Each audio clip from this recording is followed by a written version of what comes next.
Cinta Terlarang Mantan Mafia, Bab 26, Calon Menantu Lodovic. Sudah saya katakan kamu itu milik saya dan tidak ada alasan untuk menolaknya. Saya tunggu 10 menit.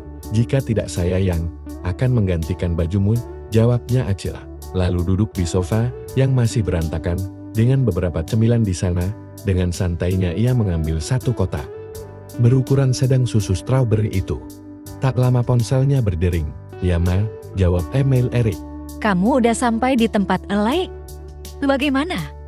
Dia mau kan dijemput kamu?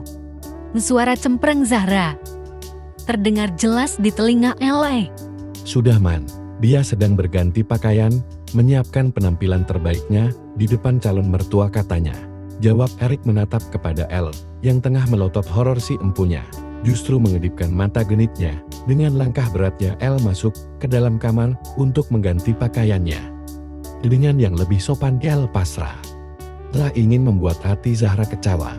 Erik melirik kedua wanita yang masih bersembunyi di balik tembok itu. Tatapannya mampu membuat kedua orang itu meringis merinding. "Ah, Tuan Erik, selamat malam," ucap Vina dengan gugup lalu berjalan keluar dari persembunyiannya. Diikuti dengan Maureen yang tak kalah gugupnya ditatap oleh Erik.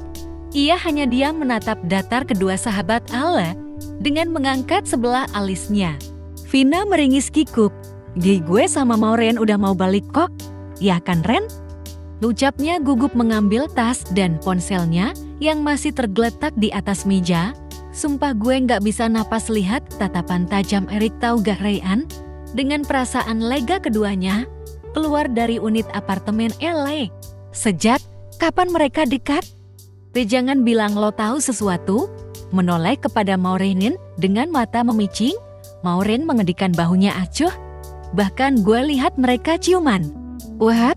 Bagaimana bisa? Dan lo baru cerita ini? Di gue, pekik Vian dengan suara cemprengnya membuat Maureen menutup kedua telinganya. Ini yang buat gue malas cerita, pasti lo heboh. Melirik malas Vina yang sudah seperti cacing kepanasan.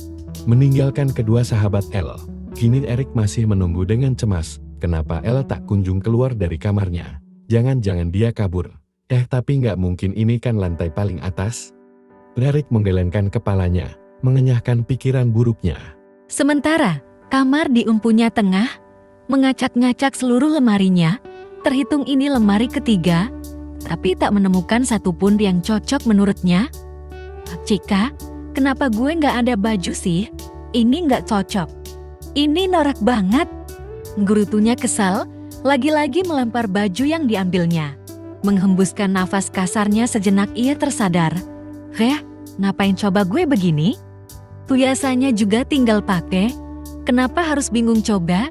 Kesalnya lalu meraih asal dress yang sialnya berwarna hitam itu. Hampir seluruh warna pakaiannya berwarna hitam. Gak ada warna lain apa selain hitam. Ia menyesali ketika tak membeli baju selain warna hitam. Tangan Erik mengambang di udara ketika hendak menekan handle pintu itu. Tetapi sudah lebih dulu terbuka, muncullah El. Dengan pakaian dress favoritnya hitam, di atas lutut tak lupa dengan rambutnya yang ia curi di bagian ujungnya. Melihat dirinya diperhatikan sentence itu, oleh Erik menjadi salah tingkah. Alias malu-malu maung, kedua jemari lentiknya memilih ujung dress itu, sumpah. Ellie gugup saat ini. "Cantik," ucapnya tanpa sadar, dengan mata yang tak berkedip. Alan memalingkan wajahnya, guna menyembunyikan rona merah di pipinya. Malam ini, langit terlihat lebih gelap dari sebelumnya. Jutaan bintang yang menerangi langit malam ini, entah bersembunyi di mana, awan gelap mulai menyelimuti. Angin berhembus sangat cepat hingga membuat dedaunan kering beterbangan. Tak lama kemudian sebuah kilatan petir menyambar, bunyi gemuruh begitu nyaring terdengar. Perlahan tetesan air hujan mulai membasahi bumi ini, aroma pecitor yang tercium saat hujan turun. Membasahi tanah yang kering memberikan kesan nyaman bagi siapa saja yang menghirupnya.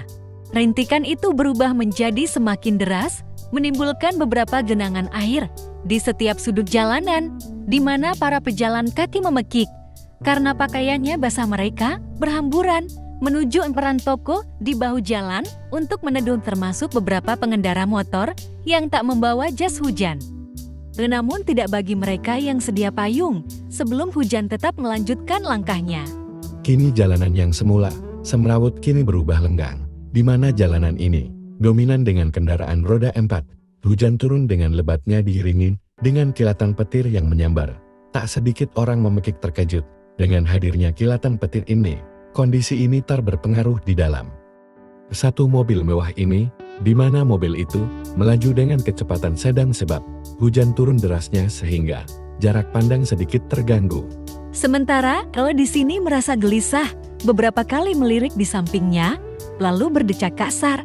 Bagaimana tidak ia hanya mengenakan dress tanpa lengan dan keadaan di luar sana hujan lebat, sedangkan di dalam mobil Aci dibiarkan menyala terus. Sesekali ia menggosok-gosokkan lengannya, agar menciptakan rasa hangat walau hanya sedikit. Ayam, bisa lo matiin AC-nya nggak? Pinta Il dengan ragu. Eric yang semula serius dengan menyetirnya itu tergagap menoleh ke arah Eli. Ditatapnya wajah yang sudah sedikit memucat karena kedinginan. Kamu kedinginan? Ucapnya merasa bersalah, lalu mengecilkan AC-nya. Eric memutar setir mobilnya berhenti di bahu jalan. Kenapa berhenti? Tanya Ella. Beberapa detik kemudian Eric memakaikan jaket miliknya kepada Ale. Hal ini membuat Ella membeku, bukan hanya badannya yang menghangat, tetapi juga hatinya. Pakai ya, sebentar lagi kita akan segera sampai, ucap Eric mengusap pipi Elle. Elle meleleh, terlebih jarak keduanya yang begitu dekat membuat pesona Eric semakin membuatnya meleleh.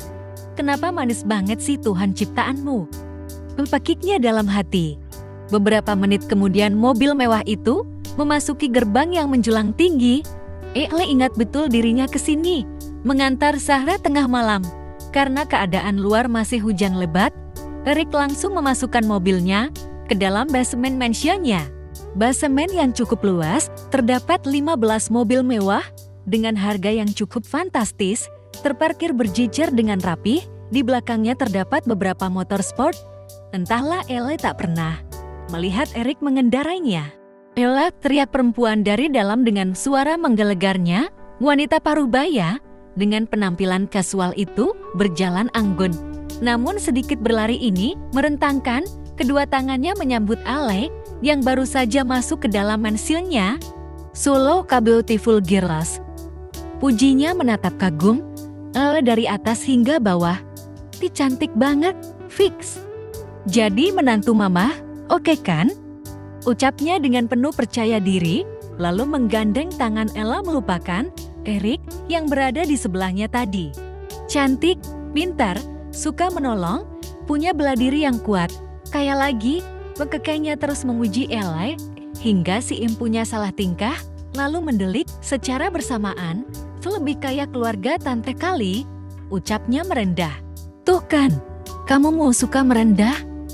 Mana ada orang miskin tinggal di apartemen mewah dan punya banyak koleksi mobil mewah juga," cerotosnya.